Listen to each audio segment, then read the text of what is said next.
Howdy gang, and here we are in October with another new pattern. This one is a really fun hat. I like the technique that I put together for this one and how it really comes together. It's really breathable, but yet it's still um, it'll keep you very warm. So if you're like me, you have a lot of hair or you have very thick hair and you like hats that breathe but still keep you warm, this is going to be perfect. So you can kind of see the little eyelets in here and stretch it out a little bit. There you go. And the nice little trellis look that I have to this. So I'm going to show you how easy this one is. I actually did a garter brim on mine, and the reason why is I don't like my brims too tight on my head. You can do any kind of brim that you want. If you want to do a 2-2, K2P2, a 1-1, K1P1, no brim at all, whatever you want to do, that's totally up to you. It's your preference, but let's get right into the body of this because it is so much fun and it's so beautiful. Absolutely love it. So for this particular one that I'm using, obviously you can see I'm using my 48 peg KB loom. And for the yarn, one of my faves, which is Lion Brand Color Made Easy. This particular color is called Kingfisher.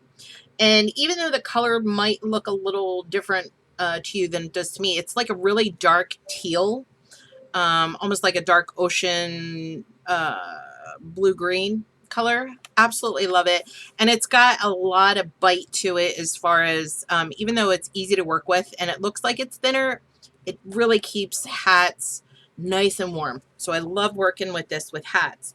So for this particular pattern, I kind of did my loom a little different because some people have said, Michelle, I don't want to tape up my looms. Can you use stitch markers? Can you show us how to do it with stitch markers? Stuff like that. So I kind of did a little both on this just to kind of help with those people that have been asking. And for this one, it is simply a simple 6-row repeat. You're going to jump right into it and it's going to be super easy. So your abbreviations, as you see, are always going to be up here. And I always put them here in the legend as well for the chart and then the written. So I try to make it and keep it as easy as possible for everybody. So that way, if you're in a place where you can't always watch the videos, you have the visual to help you. All right. So for me, like I said, you can cast on any fashion that you like. For me, I like the no hook crochet cast on. It works up really quick. If you want to do an E-wrap cast on, if you want to do a long tail cast on, if you want to do a no hook, it's totally up to you. No limit police here. Okay. So, with round 1, it is simply a knit 3, purl 1. This is worked over multiples of 4 in the round. Now, if you want to do this flat panel, I'm sure you can, but it looks better to me in the round. So row 1 and row 3 are a repeat. Row 2 and row 4 are a repeat. And then row 5 and 6 we'll get into. So with round 1, it's knit 3, purl 1. Round 2 is knit 1, purl 1, knit 2. And then we're going to repeat row 1. So row 3 is knit 3, purl 1. Row 4, knit 1, purl 1, knit 2. Then row 5, we're going to yarn over and then knit those two, you're going to yarn over, you're going to have 2 on there, and you're going to knit it and keep going. So I'm going to show you. And then on row 6, you're going to E-wrap your empty pegs, and you're going to knit those 2 that have 2 on it together. And then you're just going to repeat those 6 rows. So let's jump into it here. Now, I want to show you guys how I did my loom this time for those of you who like your tape like me and those who like their stitch markers. So I used 2 types of stitch markers on this to help me define, even though I have it written on there, which are for rows 1 and which are for rows 2, like rows 1 and 3 and 2 and 4. All right. So for rows 1 and 3, I have these flat stitch markers. Okay. They're flat on here. And then for rows 2 and 4, I have these ones that are hanging off. So that way, when I'm going through this and I'm working at a quick speed, like I like to do, I know If I'm on 1 and 3, I'm purling these ones that are flat. And if I'm rows 2 or 4, I know that I'm going with the ones that are hanging off. And that's like that all the way around my loom. Okay. So I left off where I am actually on row 6, so I can start and go right into row 1. Okay. Well, technically, I finished off on row 5, so I'm going into row 6. So excuse me there. So row 6, you can see I have to E-wrap and knit those two together all the way through. So as you can see, let me see, there we go. I have 2 on all of these, and then the other ones are empty. So what I'm going to do is, here's my starting peg. I have the black line in there. So I'm just going to E-wrap, grab these 2 that are there, knit in front, E-wrap, knit 2 together. E-wrap, knit 2 together. E-wrap, whoops, it would help if I put, hold on one second, I kind of screwed that up. Get over there. Let me grab this one. Come on, he's trying to get away. All right, so this is where you have to use surgical precision. There we go. Grab it, put it on there, grab this other one, and put that one back on there. All right, now we're back on track. So I always grab these first, E-wrap, knit these 2 together. E-wrap, knit these 2 together. So I'm going to repeat this all the way around. And then we'll just go right into row 1.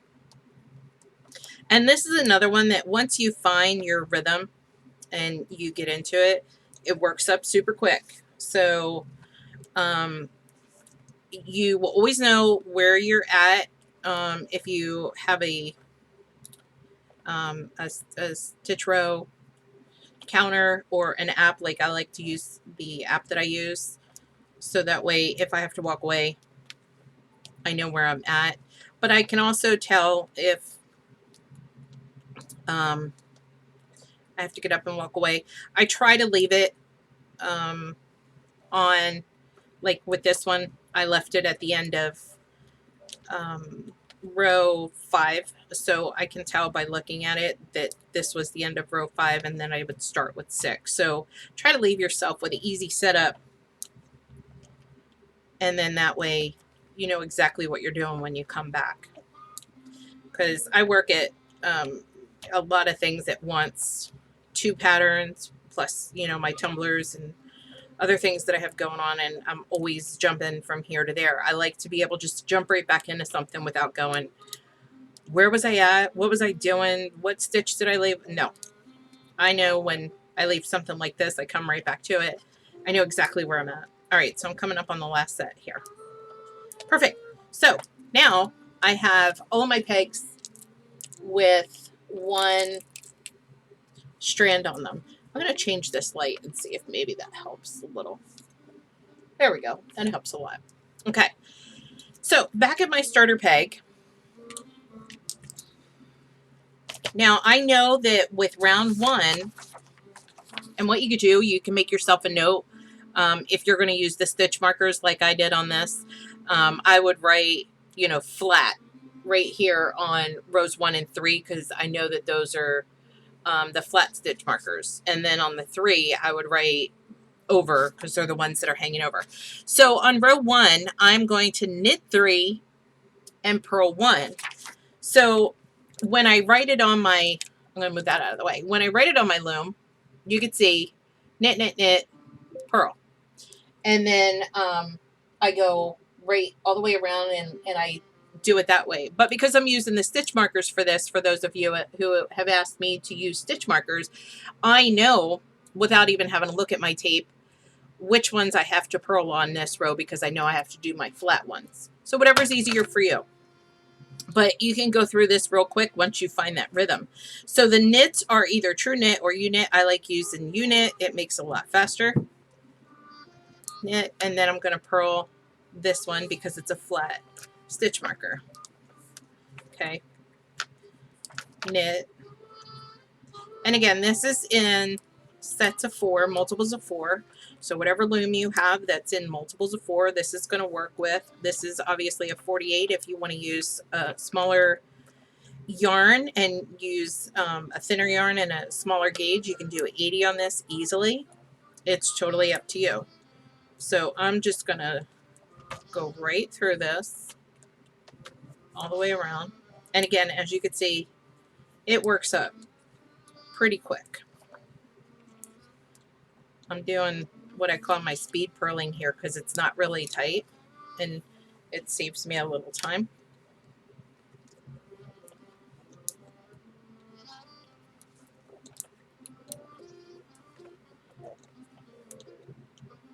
And grab it, lift it, drop it. And this is another pattern that, like I was saying earlier, if you are somebody that likes breathable hats, if you know somebody that gets really warm with heavy hats, but they still like to wear a hat, like with me, even though my hair is really long and it's really thick, I still like to wear a hat in the wintertime. And this is ideal for people like that. Now for a chemo cap, I don't know if this would be a really good idea because it is kind of a breathable hat. And I know that they prefer to have warmer hats. So just keep that in mind with this. If you're looking to do a chemo cap, this probably isn't one of the best ones. And you can do this either with a full close with a palm, or if you want to do a messy bun hat, you can totally do this as a messy bun. I'm kind of on the fence about what I want to do with this. I'm probably going to do a messy bun. I forever have my hair in a messy bun. But I have some really cute palms, so I don't know yet. All right, so we're coming up on my last purl. Boom. Done. All right. So row 1 is done, and row 1 again is just simply knit 3, purl 1.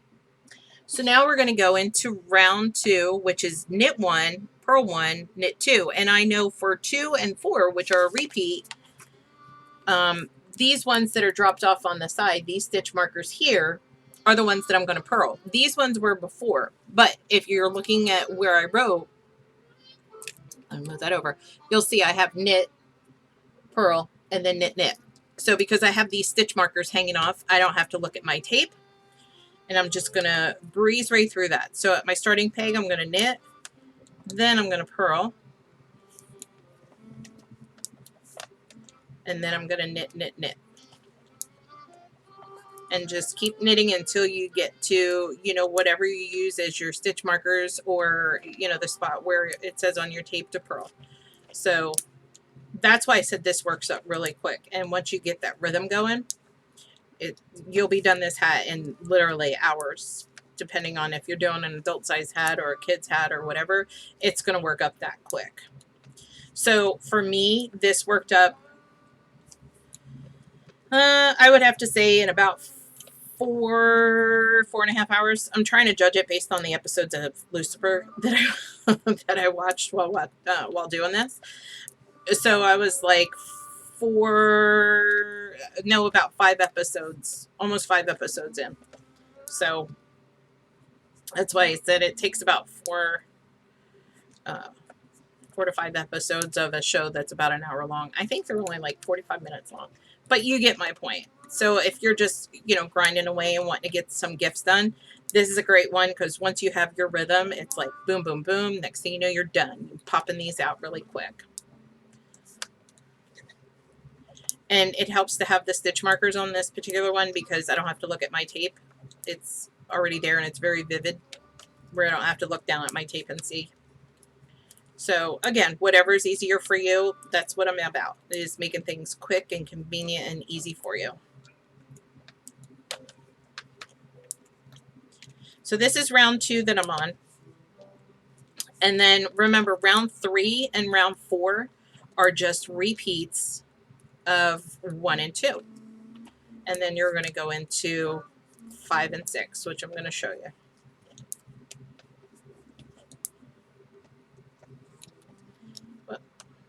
And I'm almost back to my starting peg already.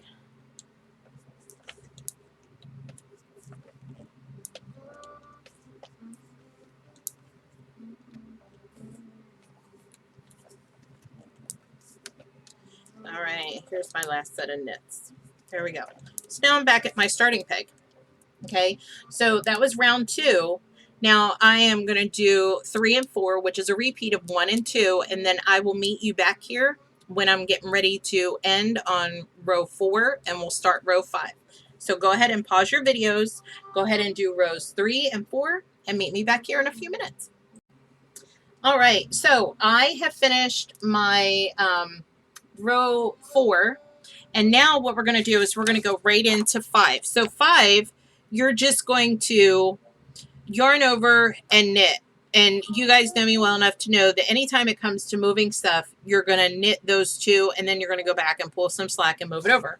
So what I'm doing is I just knit this one, knit the second one. Now I'm going to go back to the first one, give myself some slack, and move that over.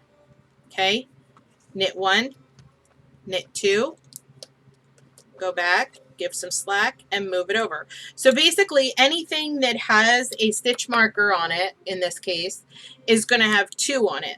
And then the one that doesn't have a stitch marker is going to be what I call naked. Okay, so knit, knit, go back, give yourself some slack, and move it over. Knit, knit, move it over. And you're going to do that all the way around.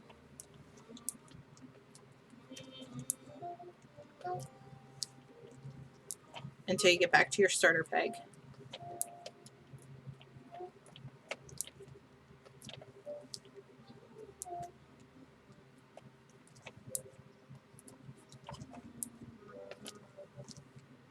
And this is what gives that little bit of the, you know, the breathable space, the eyelet in the hat.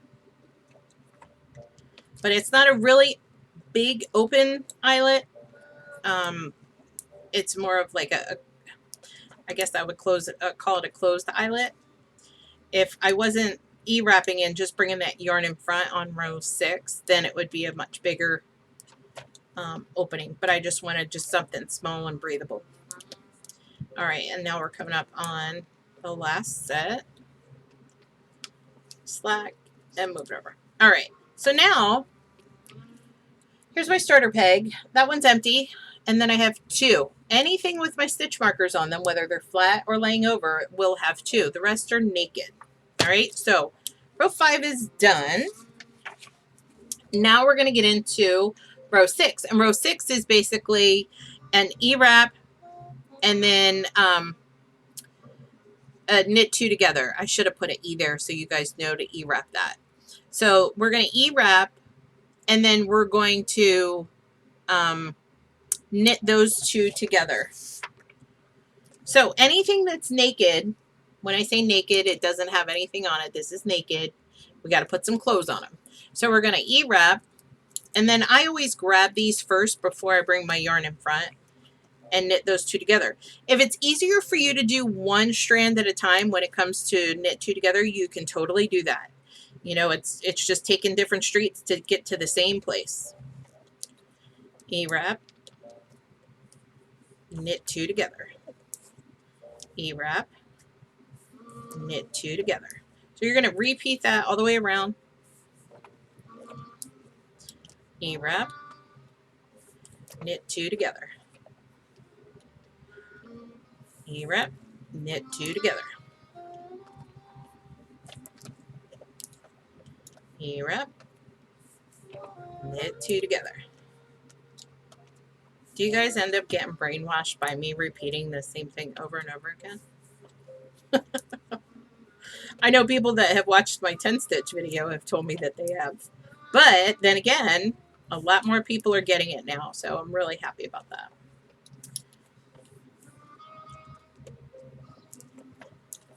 A rep, knit 2 together. So you're going to finish all the way around. Oop, let me grab these 2 first. A rep, knit 2 together until you come to your starter peg, and then you're going to be done with rows 1 through 6. And I think I might be at my total length right now.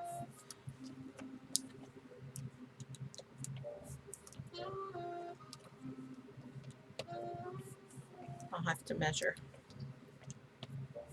I know I'm coming up on my starter peg because I hit the blues.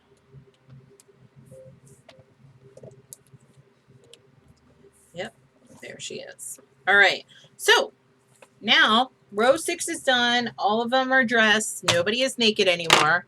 I'm going to grab my little tape measure, my little kitty. And this is how I measure the distance on mine. I slip this between my starter peg and the one next to it. And then I just let my hat fall and I just tug it just a little bit.